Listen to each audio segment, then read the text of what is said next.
Assalamu alaikum students. In our last lecture we have discussed about production planning system, जिसमें हमने different stages और different steps को देखा था प्रोडक्शन प्लानिंग में।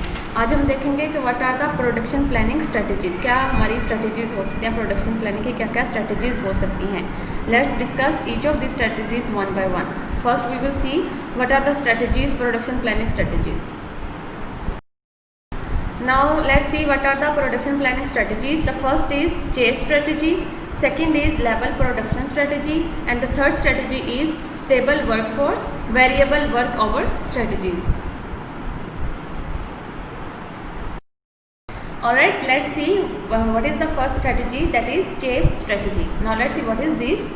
The production rate in this strategy is adjusted so that the forecast of demand can be met. In this strategy the production is set to match demand. तो इस strategy में हमने क्या करना है, अपने प्रोडक्शन रेट को एडजस्ट करना है according to the demand of our product, के हमारे प्रोडक्ट की जितनी डिमांड है उसके हिसाब में उसके अकॉर्डिंगली हमने कितनी प्रोडक्शन करनी है।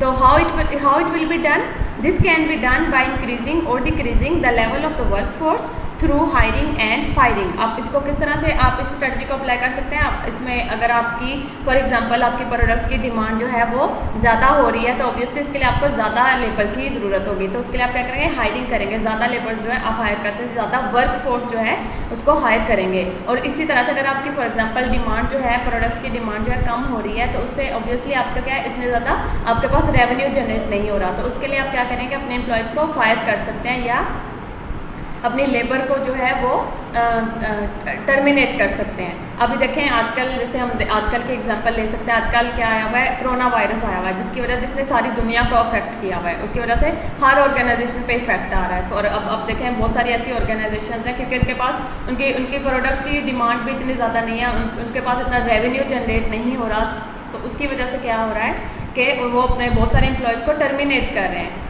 ठीक है, तो this strategy can be adopted when a trained pool of manpower is available for hiring as and when required। तो इस स्ट्रेटजी को हम सिर्फ उसी सूरत में अडॉप्ट करेंगे जब हमें ये पता होगा कि हमारे पास एक ट्रेंड मैन पावर या हमारे पास एक ट्रेंड वर्कफोर्स अवेलेबल है। जब भी हमें उसकी ज़रूरत होगी या जब भी वो रिक्वायर्ड होंगे तो वो हमें अवेलेबल होंगे। तो ये क्या है, चेस स्ट्रेटजी है।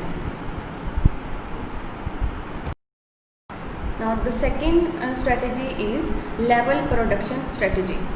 In level production strategy, a stable workforce is maintained and production rate is kept constant। ठीक है, तो इस स्ट्रेटजी में क्या करना है कि वर्कफोर्स जो है आपकी स्टेबल होगी, उसको आपने मेंटेन करना है, और जो आपका प्रोडक्शन रेट होगा that will be kept constant, कि वो कांस्टेंट रहेगा।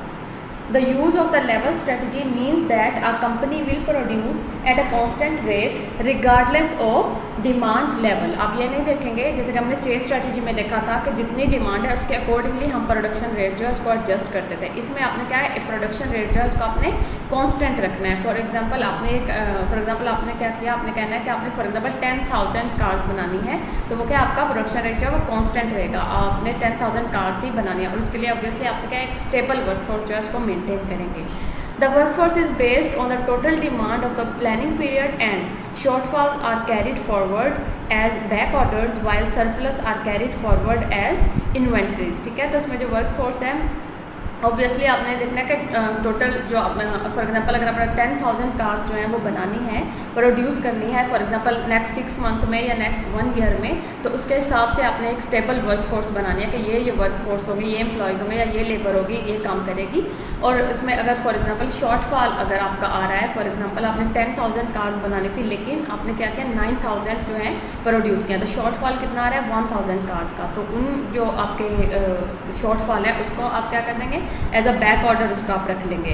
कि बैक ऑर्डर क्या होता है कि ऐसा ऑर्डर होता है जो टेम्परेरीली आउट ऑफ स्टॉक होता है, लेकिन कंपनी उसकी प्रोडक्शन को रोक स्टॉप नहीं करती, लेकिन वो नेक्स्ट ऑर्डर में नेक्स्ट पीरियड में आप उसको फुलफिल कर लेते हैं। और इस तरह अगर सरप्लस आ रहा है, फॉर एग्जांपल आपकी प्रोडक्शन जो है ज़्यादा हो रही है, 10,000 बनाने थे लेकिन आपने 11,000 प्रोडक्शन किया है, तो सरप्लस आ रहा है, आप उसको क्या कर देंगे, are carried forward as inventories. तो जो 1,000 एक्स्ट्रा आपकी कार्स बन गई है, प्रोडक्शन हो गई है, उसको आप एज एन इन्वेंट्रीज जो है उसको स्टोर कर लेंगे ताकि आप उसको नेक्स्ट प्रोडक्शन पीरियड में यूज़ कर सकें। So this is the level production strategy.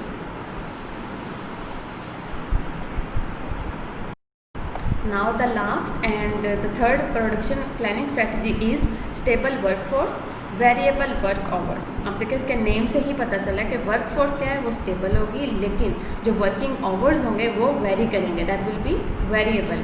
The strategy involves having stable workforce but adjusting the production rate by varying work hours. ठीक है, इसमें क्या स्ट्रेटजी, इस स्ट्रेटजी में आपकी वर्कफोर्स जो है वो स्टेबल होगी, लेकिन इसमें प्रोडक्शन रेट को आपने एडजस्ट करना है, किस तरह से, वर्किंग आवर्स को वेरी कर लेंगे।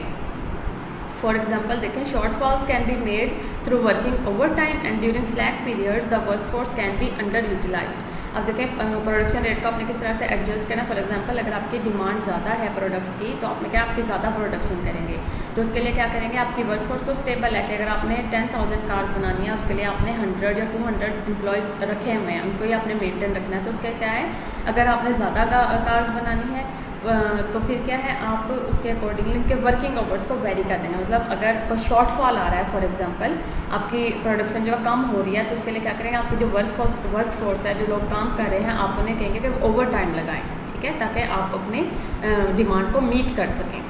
तो उसमें क्या है, वर्कफोर्स जो है वो स्टेबल है, मतलब 10,000 कार्स के लिए फॉर एग्जांपल 200 एम्प्लॉयज़ या 300 एम्प्लॉयज़ जो वर्क कर रहे हैं, आप क्या है, अगर शॉर्टफॉल आ रहा है तो उनके वर्किंग आवर्स को आप वेरी कर देंगे कि वो ओवर टाइम लगाएं, या अगर वो 8 घंटे काम करें तो अब वो क्या 10 या 12 घंटे काम करेंगे।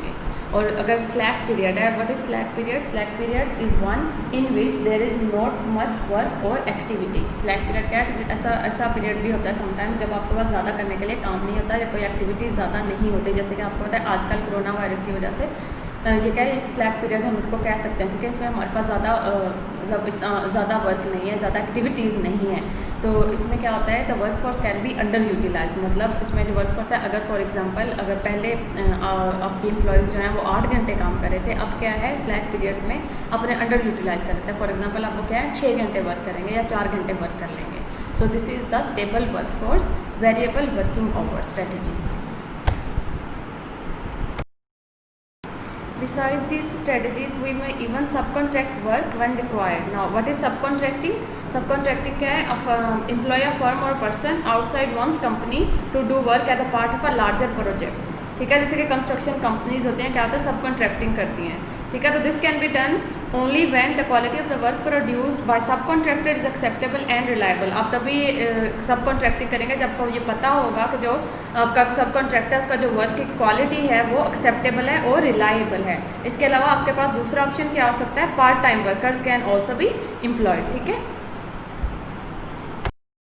Now let's see what is recording.